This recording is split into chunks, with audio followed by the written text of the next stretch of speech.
when I think of George, I smile because he brings a smile to me. He's garrulous at times and has huge appetite for life, I think, and for work and for other people. I think he's a very brave individual and highly intelligent, and I just love him. You know, I think he's a great man.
The memory I have of George is a really good professional who really knows what he wants and how to get it, and a decent man, a nice man, easy to work with, talk to. You know, he just goes beyond the usual kind of scary horror film, you know. He goes beyond it. I think he gets more into character than a lot of these films do. You know, nowadays, of course, everything is effect. Gee whiz, effects, digital, oh, let's go. You know, I mean, they take a perfectly wonderful film and then eventually ruin it. The movies that you really care about, unless you're just a mindless child, is the movies where you care about the person in it. That's what made Forrest Gump such a tremendous surprise hit. Naturally, everyone in Hollywood thought it was a losing idea. Would never sell. See how they underestimate the public? I think one of the things that sets George apart from some of the other directors that I've worked with is that he has stayed outside of the Hollywood system, as anyone who knows his work knows, and managed to continue to do his thing without having to answer to the studios. Perhaps there is no living soul on this earth that isn't familiar with George Romero's first feature film, Night of the Living Dead. That's not to say that everyone has seen it, but certainly everyone has heard of it. The 1968 release became a horror film classic, and many believe changed the face of horror films forever. This is the latest disclosure in a report from National Civil Defense Headquarters in Washington. It has been established that persons who have recently died have been returning to life and committing acts of murder. A widespread investigation of reports from funeral homes, morgues, and hospitals has concluded that the unburied dead are coming back to life and seeking human victims. It's hard for us here to believe what we're reporting to you, but it does seem to be a fact. Romero has gone on to direct such films as The Crazies, Martin, Dawn of the Dead, Night Riders, Creepshow, Day of the Dead, Monkey Shines, The Dark Half, and Bruiser. I grew up in New York, in the Bronx, multi-ethnic family, no money or anything, just a kid in the Bronx, parochial schools.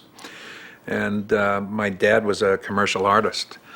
I was always interested in film, and I had an uncle, the only guy in the family that had any bucks, and he was the first guy to buy a little 8mm camera in the old home movie days. And I used to take the camera out and mess around with film. So I actually made my first little film at age 11 called The Man from the Meteor. And I thought we were doing little theater, you know, hey guys, we can have the show right here. And I never went beyond thinking that I could make a little movie and glue it together, splice it together, and show it, you know, to the neighbors, Yeah, as it was playtime. It was like let's put on a show. The way kids say, well, let's try to put on a rock show, or let's get a rock band going, or let's do a musical, or whatever. And that's what it was, with absolutely no idea that there was any sort of a professional future in it for me. I was just playing around, the way kids play soldier or whatever. After studying art, theater, and design at the Carnegie Mellon Institute in Pittsburgh, Pennsylvania, Romero got a production job with Fred Rogers on the Mr. Rogers Neighborhood television series, shooting a segment called Picture Picture. This led to other work, producing and directing commercials and industrial films in the Pittsburgh area, where he decided to make his permanent home. The growth of his small company eventually led to the production of Night of the Living Dead. The film became a landmark cult film and a significant social document. It was a stark parable of the American family consuming itself and had many influences. Among them, the EC horror comics of the 1950s, the gore exploitation flicks of Herschel Gordon Lewis, and Alfred Hitchcock's film, The Birds. The company that we started in Pittsburgh was called The Latent Image, and over the years we accumulated equipment, lights, cameras, and sound equipment. We were pretty much a self-contained shop, which is why we were able to go out and actually finish a film. We made Night of the Living Dead. We started on, there were 10 of us, and we each kicked in $600 and bought some film and rented the farmhouse and started to shoot in between beer commercials and industrial films. And we'd go up to the farmhouse and shoot for a couple of days, and finally managed to finish it. Once we were able to, we couldn't raise money. I mean, we would tell people, we're going to make a movie. Oh yeah, in Pittsburgh? Give me a break over here. And finally, when we were able to actually show a couple of edited sequences where the sound was in sync with the lip movement, and so people looked at it and said, hey, it looks like a movie. And we say, yeah, that's what we were trying to tell you. So we were able to raise 70 grand and finished the film on $70,000, owing another, 44, something like that. And threw it in the trunk of the car, literally. Drove it to New York to see if anyone might want to show it. I mean, it was that simple. That was it. Everyone struggled through it. Everyone stuck with it. None of the actors quit on us. I mean, there were no protections going either way, contracts or anything like that. We were just a bunch of people that were getting together and making a movie. And we just lucked out that everybody stayed with it and gave it their heart, and we managed to pull it off.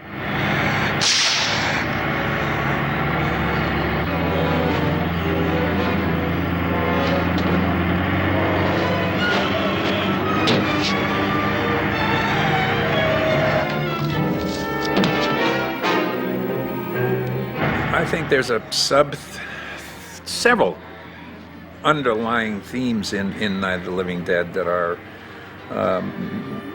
people's inability to communicate. I mean, the protagonists are in a situation that they could probably easily solve if they would stop fighting among themselves. They cause their own downfall.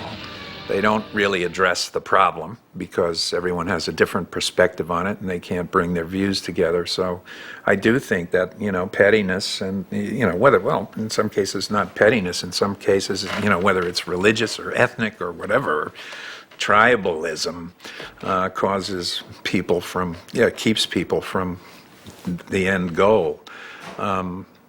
I do like to use those themes.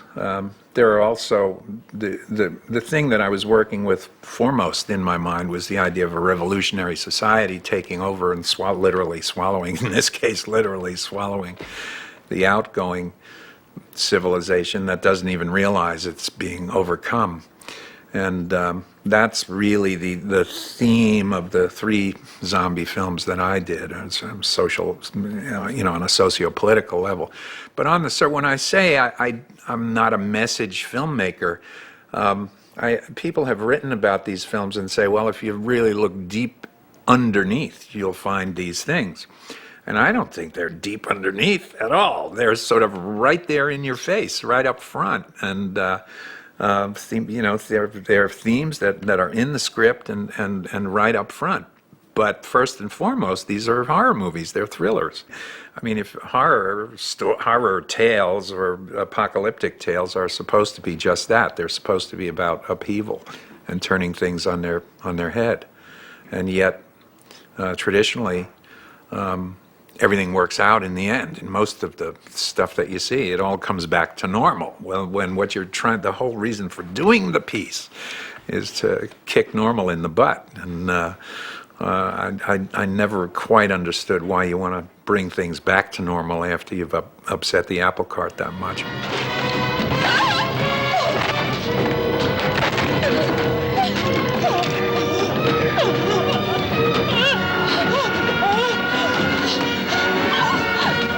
I think a couple of things about Night of the Living Dead. First of all, its grittiness and its apparent, as I say, in many ways, unwarranted the unwarranted political sub themes that are read into it just because of when it was made.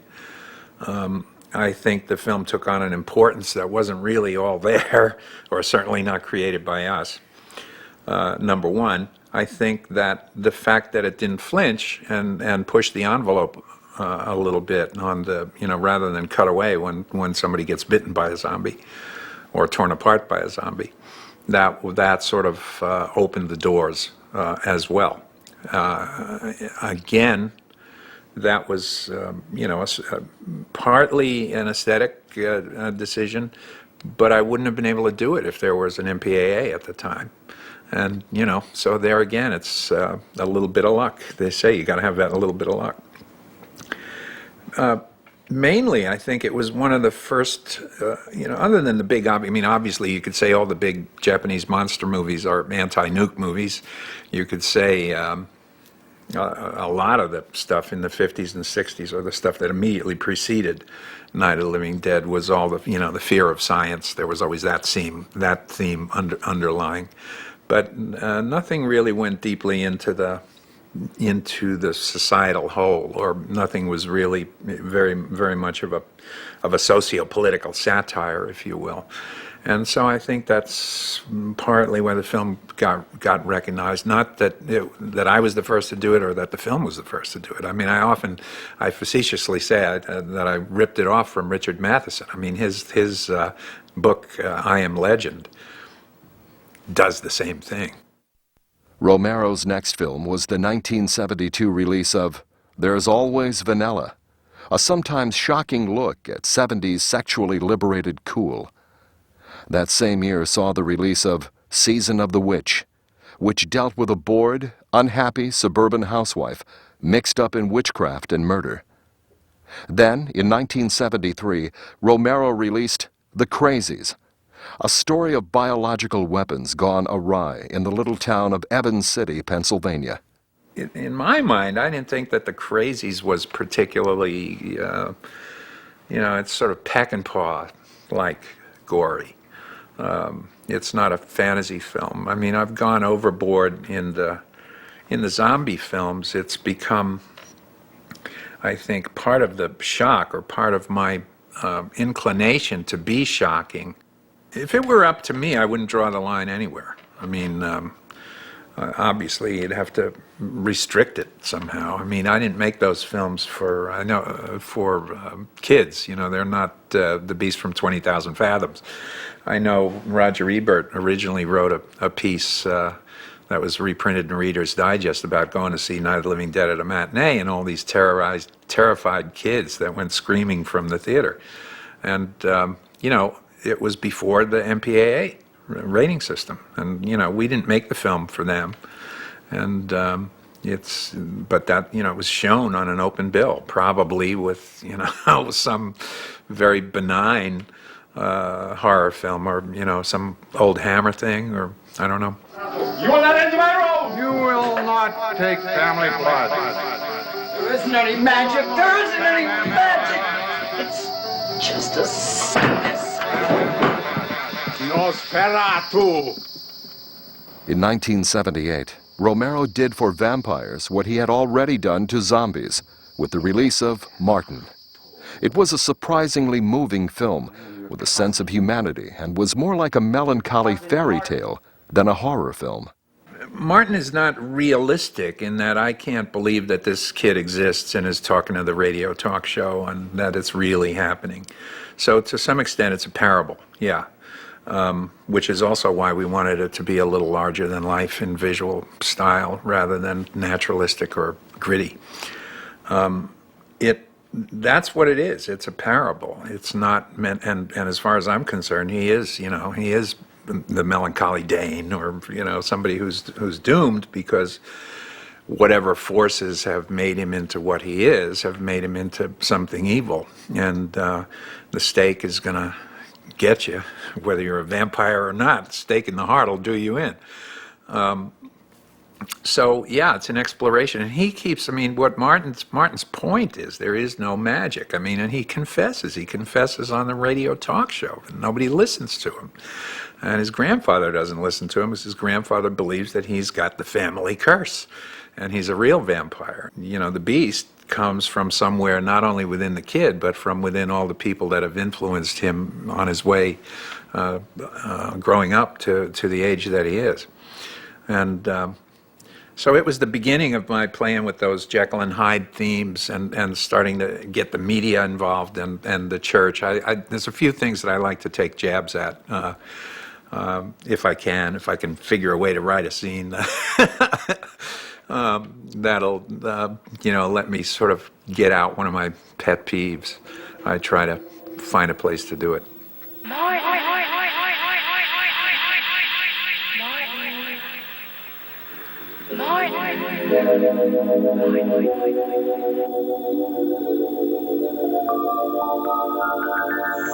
Well, his movies are truly scary, which is very hard to do, let's face it.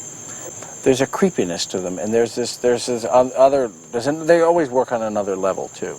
They're not just sort of stupid, scary movies. There's always something deeper and darker there. Shoot it, man. Shoot it, man. Shoot it in the head.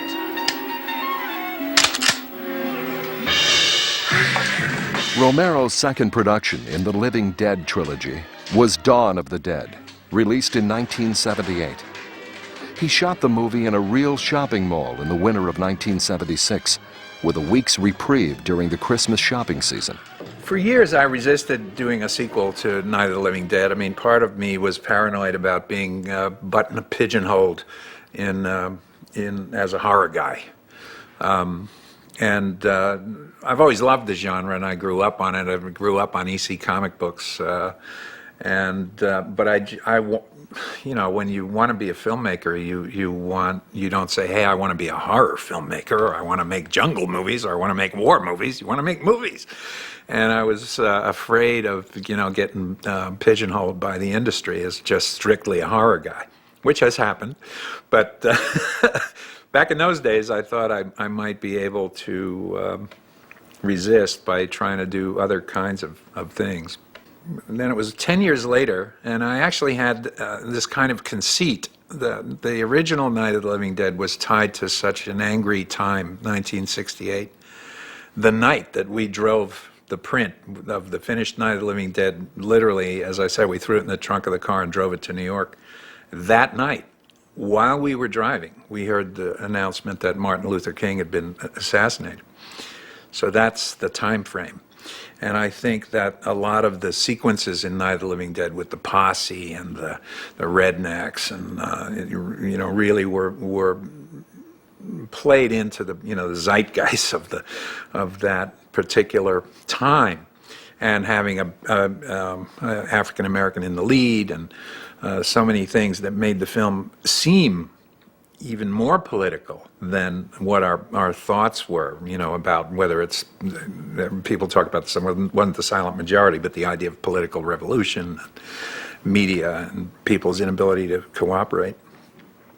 So a lot was read into it. And I started to think about that, and I said, hey, what is there about the 70s? How could I do a caricature of the 70s and set the next zombie film in that? And, you know, I decided it was all about rock and roll and splashy colors and consumerism and, you know, these shopping malls and where the kids were starting to hang out, and that it needed to be bawdier than the original film. And so that's really where it came from. I mean, I didn't start with a story of who's it going to be, what are the characters going to be. I started with that. And we happen to know, socially, the people at Oxford Development that owned Monroeville Mall. And I went out there and I was taking a tour of the mall, and he said, you know, there are these rooms upstairs, and there's all this civil defense emergency supplies up there, and you know, you could survive up there and sneak down through the grates and get anything you wanted from down here. And I said, wow, there it is. So that was it. I said, wow, using that as the framework, I said, wow, this is perfect. I mean, people who are on the run, the world is in chaos, and they're on the run, and they happen to land on the roof of this shopping mall, find these little rooms up top, and decide, man, we got everything we want, and just fall into the trap of, you know, of the possessions and the home and that life being what they want to defend instead of their lives or civilization or society in general. They wind up, you know, holing up in this consumer cathedral. The keys! Stephen, the keys!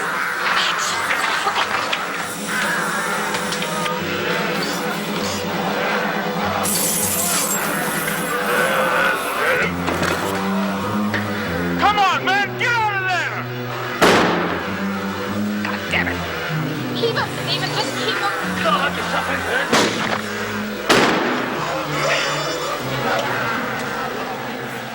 The problem that we had with in using a real shopping mall, we couldn't afford to build a set.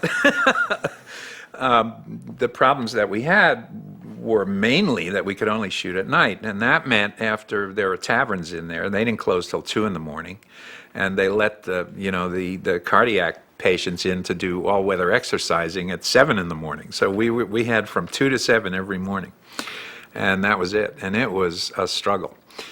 We would get all set up in these big conference rooms that they had and make the zombies up, and so that literally we were ready to roll right as soon as we could at 2 a.m. Again, it was a lot of luck. First of all, it was luck that we knew these people. It was extreme luck that they actually let us come in and do this to their shopping mall. And otherwise that film would never have existed, because you could never do it on, with construction and trying to recreate a set that big and that realistic. Perhaps one of Romero's most interesting films came in the form of Night Riders, released in 1981 and starring actor Ed Harris. The film followed a traveling troupe of jousters and performers, with an obvious parallel to the classic tale of Camelot. Definitely based on Camelot. I mean, it was the king who had a certain vision with this traveling troupe of players, his queen, who had a relationship with, or was tempted to have a relationship with one of my favorite knights. There were the dark knights and the good knights. There was a Merlin character who was called Merlin in the film. Everybody here made a conscious adult decision to be here, to be with you. When you go crazy, you force them to rethink that decision. You've got to Compromise. Change doesn't have to mean compromise. We're bigger now. Things are different. Christ, we've got an overhead. Publicity helps the overhead by bringing in more crowds, more sucker-headed American driftwood that can't tell the difference between me and Jim Jones or Charles Manson or the great Walenda. That kid thinks I'm Evel Knievel. That kid thinks you're Billy Davis, Sir William the Knight. You're his hero. I'm not trying to be a hero! What Night Riders, in fact, was was, from the very beginning, when I first thought of it, meant to be a retelling of the Camelot legend in contemporary times. And it really came, there was a group at the time called the Society for Creative Anachronism that used to run these medieval fairs. Now there are several groups that go around the country in the summers and have these Renaissance fairs where they joust and they sell handicrafts and all of that. And so that's where the idea came from. I said, well, what if this group was this group that was getting a lot of publicity because instead of using horses, they were jousting on motorcycles. That was the hook, that was the sales pitch if you needed to go do a sales pitch on it. But basically, it's about it really is a retelling of the Camelot legend. The disappointment that can come, and tragedy that can come from adherence to a strict set of rules, which a lot of people thought the film was very egalitarian, and that Billy, the lead character, was a Nazi. And Billy was a bit of a zealot. I think the first scene he's like, whipping himself with reeds in a pond, trying to purify himself, and he gets a little carried away with his ideals, but not negatively so. But he gets to the point where he's gone as far as he can go with his ideas. Where'd I leave my flashlight? You remember, Doc? Never mind. Let's get this last name out of here. You hear that?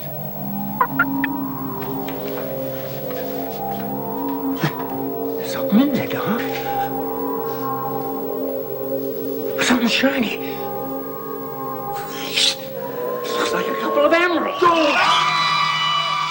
For the 1982 release of Stephen King's Creepshow, Romero assembled an all-star cast that included Hal Holbrook, Adrienne Barbeau, Fritz Weaver, Leslie Nielsen, Ed Harris, E.G. Marshall, Carrie Nye, Vivica Lindfors, and Ted Danson.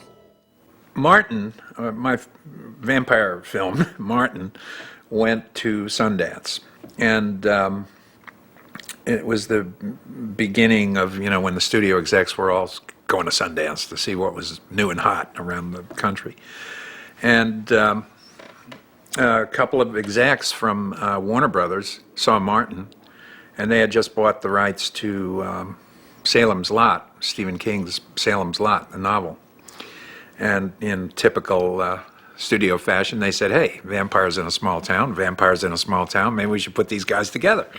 So literally, Warner Brothers sent me up to Maine. My wife and I went up to Maine to meet Steve, and we hung out for a couple of days. And I of course, immediately said yes to Warner's. As it turned out, Warner Brothers decided to do Salem's Lot for TV, so that didn't happen. But Steve and I remained, we stayed in touch. And even when we were going to shoot Knight Rider, Steve said, hey, how about I come out and do a cameo? So Steve and his wife came out and did a cameo in Knight Riders, and we hung out some more. And we started to talk about, I said, boy, we ought to just do like an anthology, a horror anthology thing. And he called up 2 weeks later and he said, here's the title. It's called Creepshow. That's the name of the comic book. And we'll do 5 stories, and then we'll do this little wraparound about a kid having problems with his dad because he's reading this trash. And that was it. I mean, within 3 weeks, Steve sent us the script. And a couple of the stories were based on things that he had previously published, short stories that he'd published, and a couple of them were originals.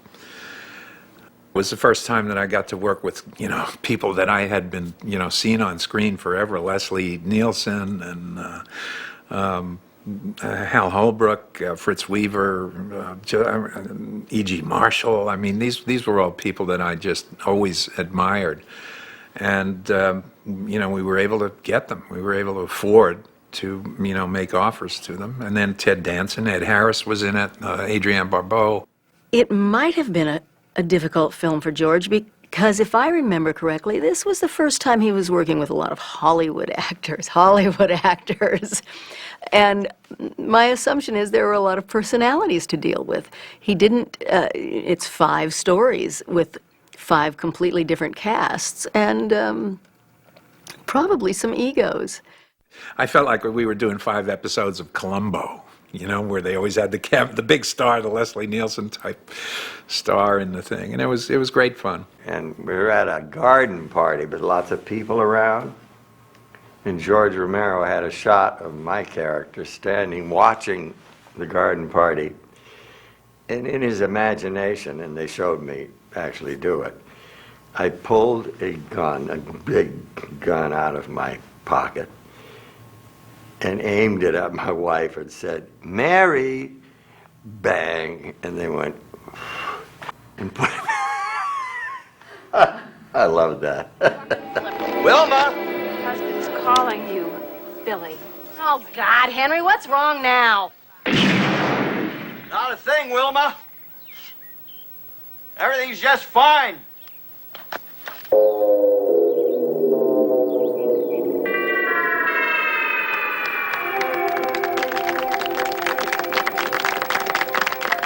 There's one of the sequences in Creepshow is about cockroaches. It's about this sort of Howard Hughes type clean freak who lives in a pure white apartment, sealed off from everything, and he's this mega power guy, multi-millionaire type guy, and he gets invaded by cockroaches, we needed a lot of cockroaches. And when you buy cockroaches from a laboratory, which you can do, they cost 50 cents a piece. But when you need like 800,000 cockroaches, that runs into money.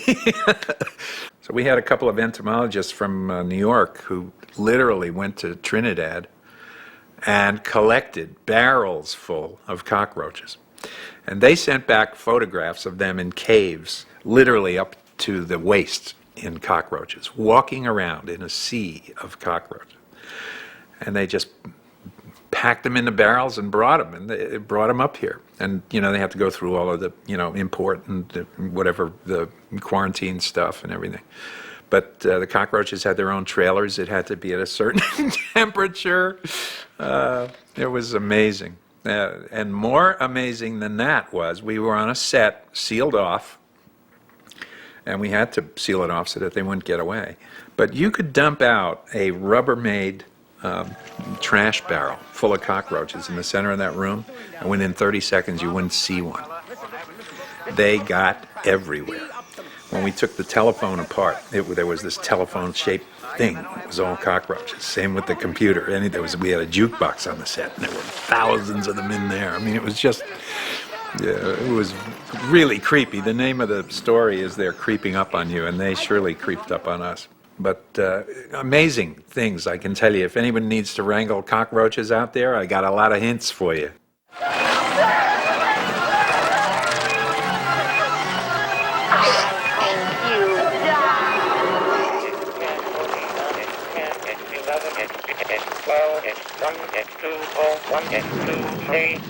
This was a man who knew what he wanted and how to get it. And it's a very relaxing thing to work with a director who knows what he wants and how to do it, instead of experimenting around and wearing the actors out with 20 takes, which really means he doesn't know what he wants and he's not prepared. But this director was prepared, and it was fun working with him.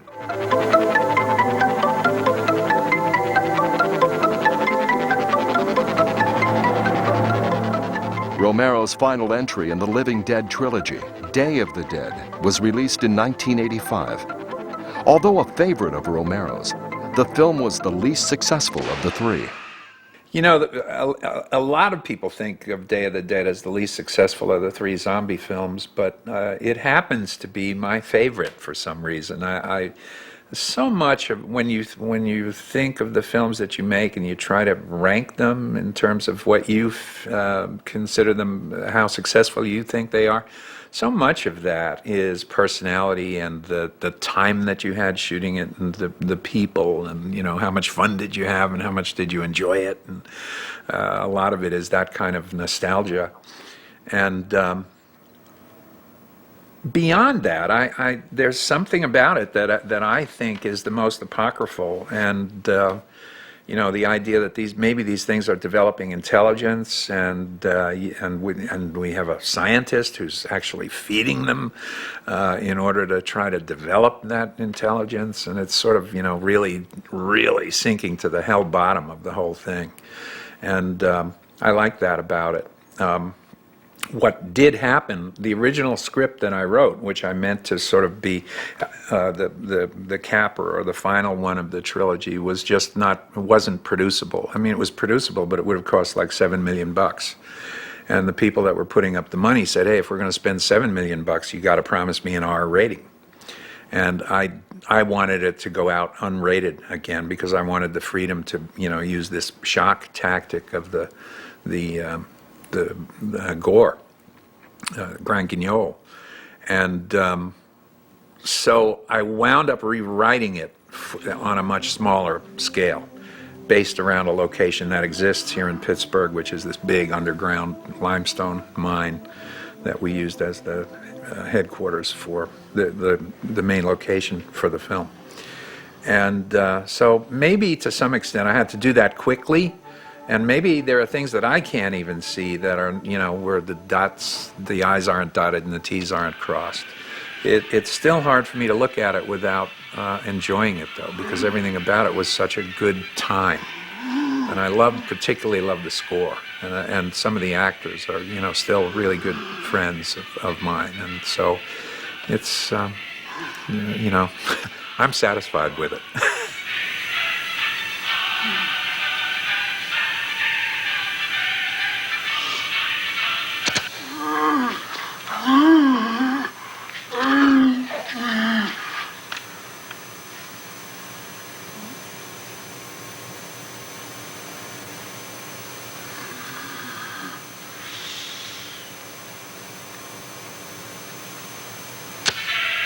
After the disappointing reception of Day of the Dead, Romero bounced back with the 1988 release of Monkey Shines. In this film, an experiment is performed on monkeys to increase their intelligence, but unfortunately, the results are not exactly what was expected. Oh, hey. You don't like the beard? I'll tell you what, neither do I. It's out of here, okay? Beard is history. Listen, as a kid, I watched Night of the Living Dead, which maybe today is still the scariest movie ever.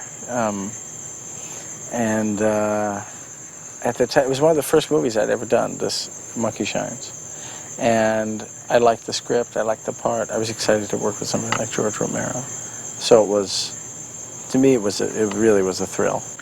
There was a producer that I had known for years named Jerry Panessa, who was working for Charles Evans, Bob Evans' brother, and in New York. And they had purchased the rights to a book called Monkey Shines. And we're sort of sitting around puzzled and saying, how do we make a movie out of this? And Jerry, being an old friend, called me up and said, do you have a take on this? And sent me the book, and I read the book, and went to New York and met those guys, and we wound up working together and beat out a treatment on it and a screenplay. And Charles knew the people at Orion and got it financed. It was all pretty quick, actually. I mean, it came together pretty quickly. Undoubtedly because of Charles's clout. He'd just come off Tootsie and was being listened to at the time.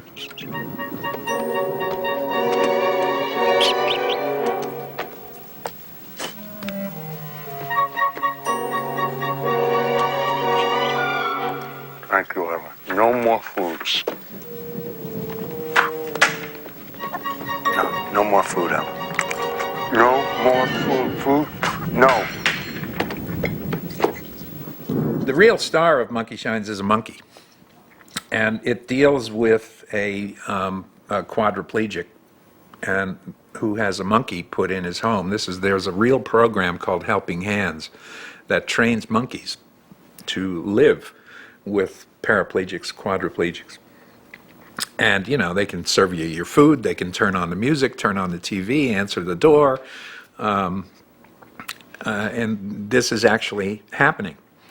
And the monkeys are raised at Disney World, and then you can go and adopt one of these monkeys for 3 years because they want them to live in a home, preferably a home with a lot of activity for a few years before they put them in the program. A woman who had adopted one of these monkeys fell in love with it and wouldn't give it back. And so it still had teeth. When they place monkeys in homes with disabled people, they extract their teeth because they're not that reliable. And this monkey still had its teeth, and we needed a monkey that looked threatening, so we didn't want a monkey that was, coming around and being...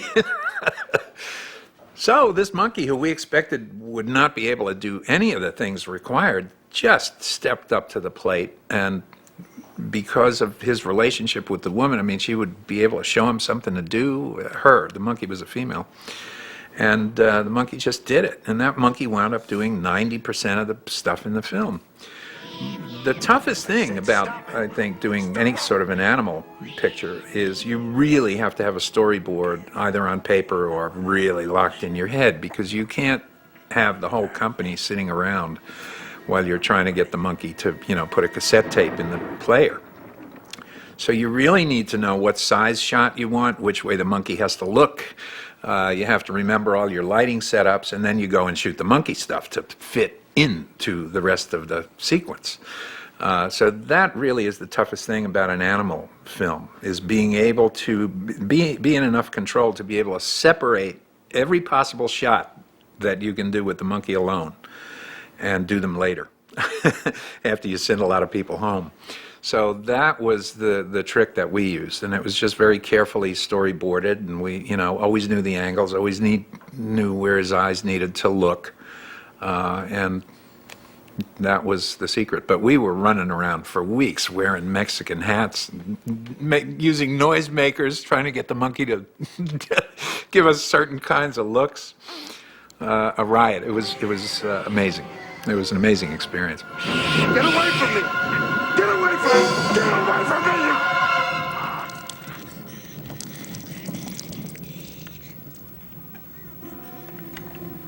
You slime.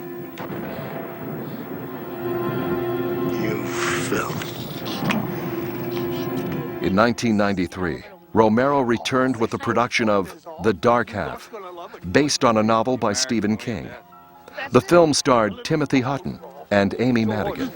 Come on in here now. We're losing the light. Why don't you just take a couple of stabs? No, forget. All right, okay. Hey, come in near the stone.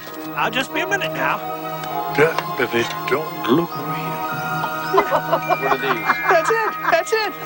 George is a really kind of a maniac. He's a very strange, funny, gregarious guy. He's so smart. He's so well read. He's so funny, And yet, he's kind of been cast into this, little pocket that he just does these kinds of films. So it's interesting to me because I talk to him about politics and about his family and all sorts of stuff. Just not like working on a Stephen King novel so much.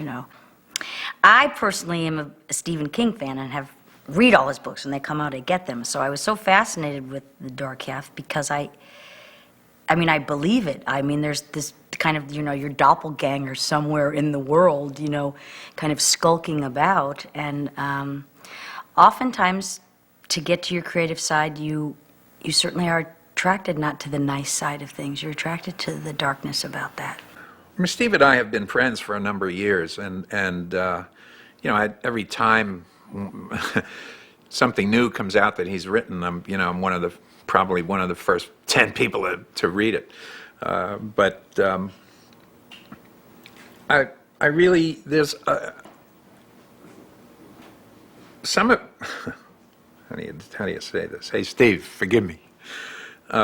Some things that Steve writes, I find that I'm not particularly attracted to, or it's either not my style or my sensibility or whatever. But particularly the things that he has written about writing and writers and the process particularly attract me.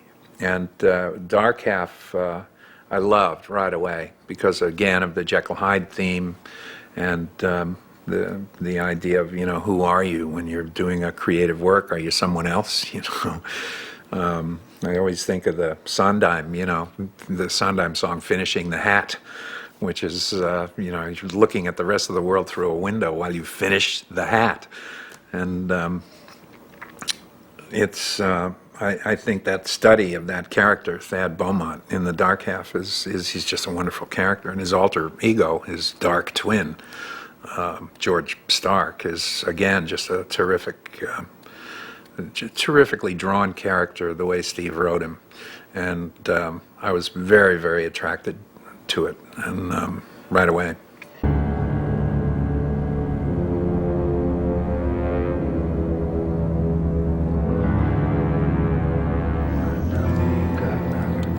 Remember that. You don't want to fuck with me, because when you fuck with me,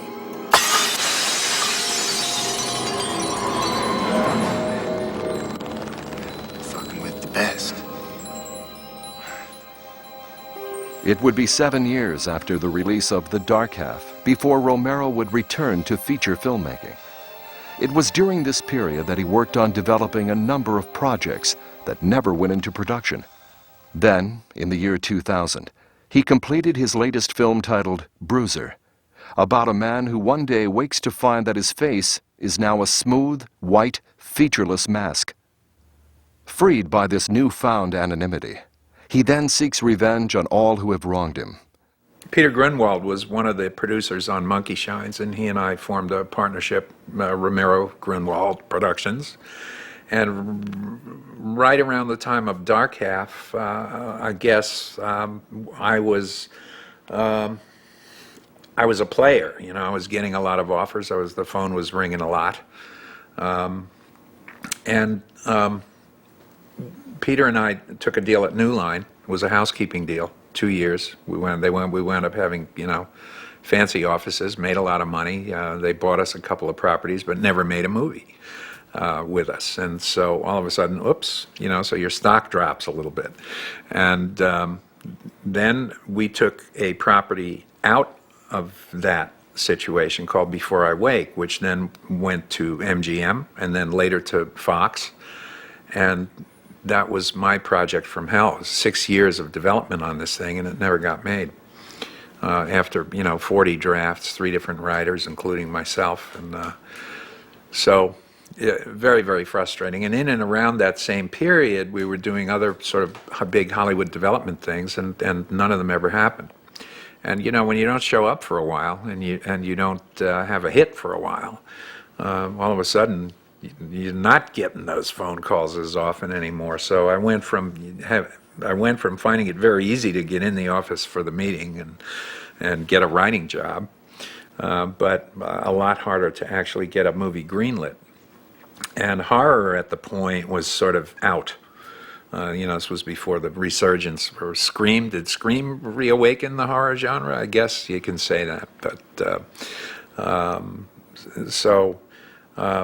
it was a very, very frustrating, 7 years for me. I mean, just unbelievably frustrating. I was just making more money than I'd ever made because I was in these big development deals, Hollywood deals, studio deals. But, all of a sudden they're cast dependent. And you have, if Sharon Stone says no, the studio says, "Gee, I wonder if there's something wrong with the project."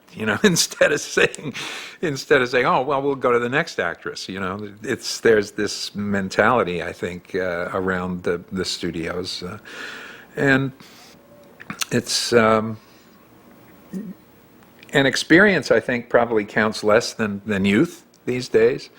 And so right now, it's harder for me to get something greenlit. But Bruiser has gotten, I finally went back, after I fled this sort of development hell of Hollywood and went back to trying a little film, a very personal little film, and found the Canal Plus French company was willing to finance it 100%. And it was like going back, to your hometown. It was like going back to a lovely little production where everybody cared about what we were doing. It was, $5 million, and so not that much at risk. And I just had a wonderful time. And luckily, since then, that film has, brought some attention back, and starting to get some of those phone calls again.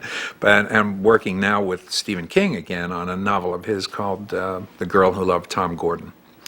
And so I feel like I'm back in the saddle, but it's a very frustrating experience. I mean, it's a business, and I can't fault these executives for the way they think or the way they behave.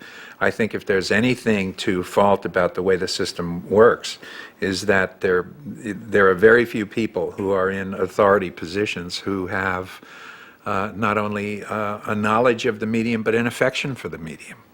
And I think that prevents a lot of work, a lot of good ideas and good projects from being made. I guess my plea to the American industry particularly is that they just let more stuff be made.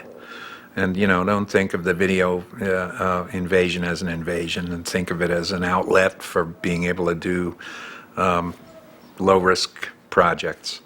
There are a lot of filmmakers out there, big guys, guys that I know that have made $100 million movies that would die to be able to play at the $2 betting window. And, that's really what it's about. It would be wonderful if there was a place that you could go and say, hey, I have this little idea, and I just think it's lovely, and please give me a chance to make it. We've had censorship problems in other parts of the world. We were lucky enough to have UATC release the zombie films. As I say, Night of the Living Dead was before the MPAA. So it didn't have that, otherwise it probably at the time would have been an X. Day of the Dead and Dawn of the Dead and Day of the Dead would have been X's, but UATC decided to put them out without a rating and just a warning label on it. Now, there's still discrimination there. You can't advertise in certain newspapers. You can't advertise on primetime TV. You're basically treated as though you're an X-rated picture. But at least the movies got shown. In some countries, Nordic countries, and even in England, in Canada, where the censor board has a right to take a scissor to it, they did. But it's mainly the zombie films. None of the other stuff that I've done. Those are purposely meant to shock. The other stuff that I've done, I've really never had problems with. Martin, the MPAA wanted like 17 frames out or something. It was very painless. He's also a really wonderful writer. A much better writer than anybody knows about. He's a very creative individual. He really has an ear for dialogue. He understands. I think he really writes character great, storyline. But if anything sets him apart, I just think it's basically that he doesn't get a chance to work enough, do the things he wants to do. He knows that if you have to have good drama and good tension, you have to go, you don't go up, you go down. And then you think that you've uncovered, your evil. And he's like, no, let's keep going, But he keeps a sense of humor about it, which is what I really appreciate about him. And there's always a political element involved in things, which I personally really like. And he kind of sneaks it in sometimes. I don't think people are quite aware of it. Certainly Night of the Living Dead. Come on, just casting-wise. Had a black man in a film? Oh, my God. There was a white woman in there in the same room with them? That was an amazing thing.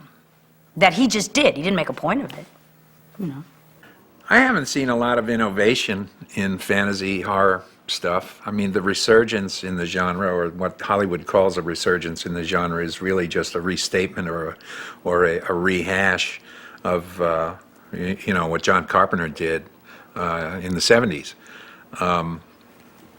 for a new audience, I guess. So I haven't seen a lot of innovative work being done in the genre. And probably because Hollywood has a way of categorizing, particularly fantasy, horror, monster movies. You can either spend, under 10 on it, or you can spend 150 and make it an event. And so I think most of the experimentation has been more with effects work and eye candy rather than content. So it hasn't been very exciting for me. Dario Argento's still doing some really interesting stuff. John's Carpenter's Vampires. You see stuff every once in a while that has that sort of ecstasy about it, where you know that whoever made the movie is really having a good time and has an affection for what he or she is doing. But I haven't seen anything sort of groundbreaking. I don't know what the next movement is going to be. I don't know. It'll probably... so much has been done, and it's very hard to be afraid of things today. I mean, these people today, particularly young people, have seen so much in their lives and on the news that it's pretty hard to find something that's going to be disturbing. As one critic wrote, at his best, Romero is, if not consistently a great director, then a director who sometimes makes great movies and others that are uncommonly interesting. Romero's contribution to American film is clear in his distinctive style and his consistent concern for strongly acted, suspenseful situations that place him among the better American directors in the genre he has chosen. I don't think of my zombie films expressly as zombie films. I think of them as films that are stories about people that have, a little bit of underlying satire or psychology in them that happen to be set in a situation where zombies are running amok. So I don't think of them as zombie films. I don't go into it, and say, oh, this is going to... I don't think of it as a monster movie. I think of it much more as a movie about the characters that are in the thing. And the zombies are the threat, whether the zombies are the birds or the zombies are the